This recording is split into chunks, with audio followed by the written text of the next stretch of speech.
अध्याय 3 कर्मयोग। अर्जुन ने कहा, हे जनार्दन, हे केशव, यदि आप बुद्धि को सकाम कर्म से श्रेष्ठ समझते हैं तो फिर आप मुझे इस घोर युद्ध में क्यों लगाना चाहते हैं? आपके व्यामिश्रित उपदेशों से मेरी बुद्धि मोहित हो रही है।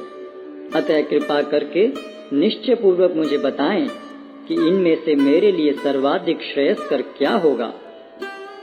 श्री भगवान ने कहा, हे निष्पाप अर्जुन, मैं पहले ही बता चुका हूँ कि आत्म साक्षात्कार का प्रयत्न करने वाले दो प्रकार के पुरुष होते हैं। कुछ इसे ज्ञान योग द्वारा समझने का प्रयत्न करते हैं तो कुछ भक्तिमय सेवा के द्वारा। न तो कर्म से विमुख होकर कोई कर्मफल से छुटकारा पा सकता है और न केवल संन्यास से सिद्धि प्राप्त की जा सकती है। प्रत्येक व्यक्ति को प्रकृति से अर्जित गुणों के अनुसार विवश होकर कर्म करना पड़ता है। अतः कोई भी एक क्षण भर के लिए भी बिना कर्म किए नहीं रह सकता। जो कर्म इंद्रियों को वश में तो करता है, किंतु जिसका मन इंद्रिय विषयों का चिंतन करता रहता है, वह निश्चित रूप से स्वयं को धोखा देता है और मिथ्याचारी कहलाता है। दूसरी ओर, यदि कोई निष्ठावान व्यक्ति अपने मन के द्वारा कर्मेंद्रियों को वश में करने का प्रयत्न करता है और बिना किसी आसक्ति के कर्मयोग प्रारंभ करता है तो वह अति उत्कृष्ट है। अपना नियत कर्म करो, क्योंकि कर्म न करने की अपेक्षा कर्म करना श्रेष्ठ है। कर्म के बिना तो शरीर निर्वाह भी नहीं हो सकता। श्री विष्णु के लिए यज्ञ रूप में कर्म करना चाहिए, अन्यथा कर्म के द्वारा इस भौतिक जगत में बंधन उत्पन्न होता है। अतः हे कुंती पुत्र, उनकी प्रसन्नता के लिए अपने नियत कर्म करो। इस तरह तुम बंधन से सदा मुक्त रहोगे। सृष्टि के प्रारंभ में समस्त प्राणियों के स्वामी ने विष्णु के लिए यज्ञ सहित मनुष्यों तथा देवताओं की संततियों को रचा और उनसे कहा, तुम इस यज्ञ से सुखी रहो, क्योंकि इसके करने से तुम्हें सुख पूर्वक रहने तथा मुक्ति प्राप्त करने के लिए समस्त वांछित वस्तुएं प्राप्त हो सकेंगी। यज्ञों के द्वारा प्रसन्न होकर देवता तुम्हें भी प्रसन्न करेंगे और इस तरह मनुष्यों तथा देवताओं के मध्य सहयोग से सबों को संपन्नता प्राप्त होगी।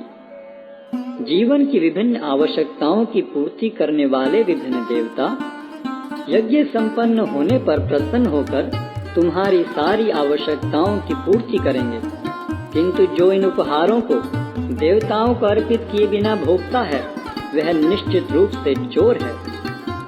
भगवान के भक्त सभी प्रकार के पापों से मुक्त हो जाते हैं, क्योंकि वे यज्ञ में अर्पित किए भोजन प्रसाद को ही खाते हैं। अन्य लोग जो अपने इंद्रिय सुख के लिए भोजन बनाते हैं, वे निश्चित रूप से पाप खाते हैं।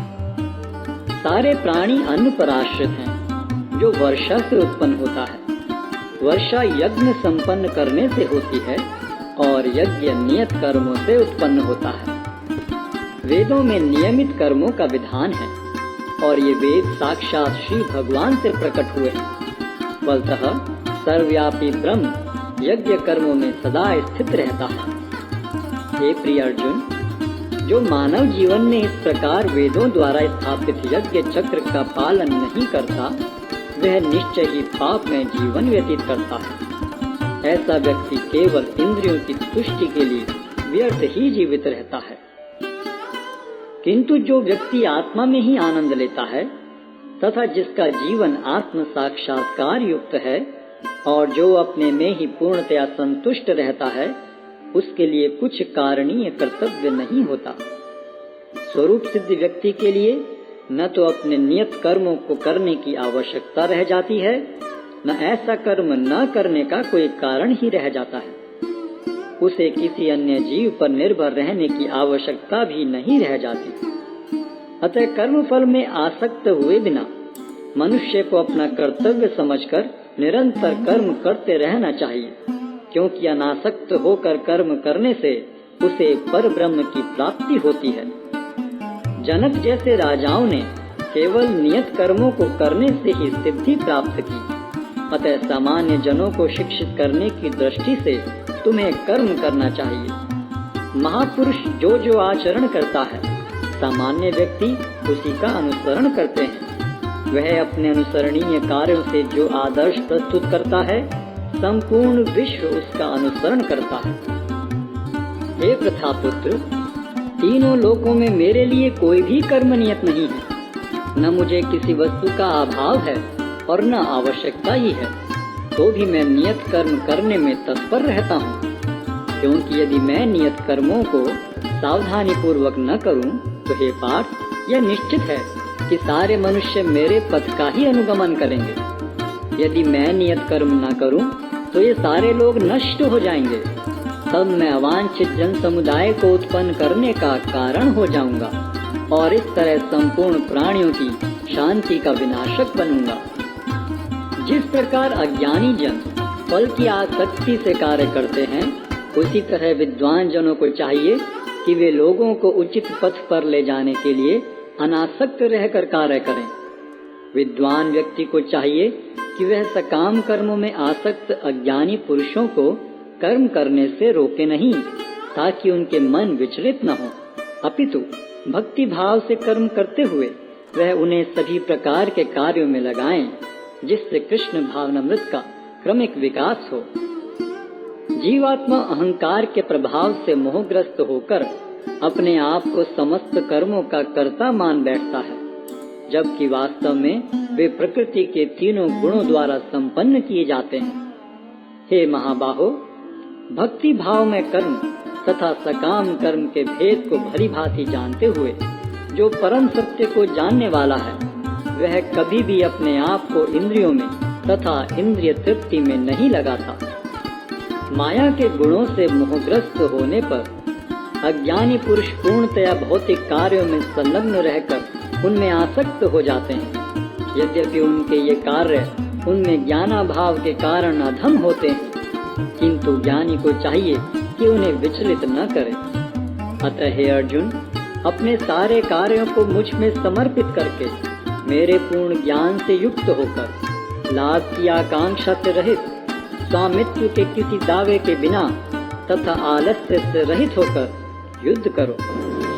जो व्यक्ति मेरे आदेशों के अनुसार अपना कर्तव्य करते रहते हैं और ईर्ष्या रहित होकर इस उपदेश का श्रद्धा पूर्वक पालन करते हैं, वे सकाम कर्मों के बंधन से मुक्त हो जाते हैं।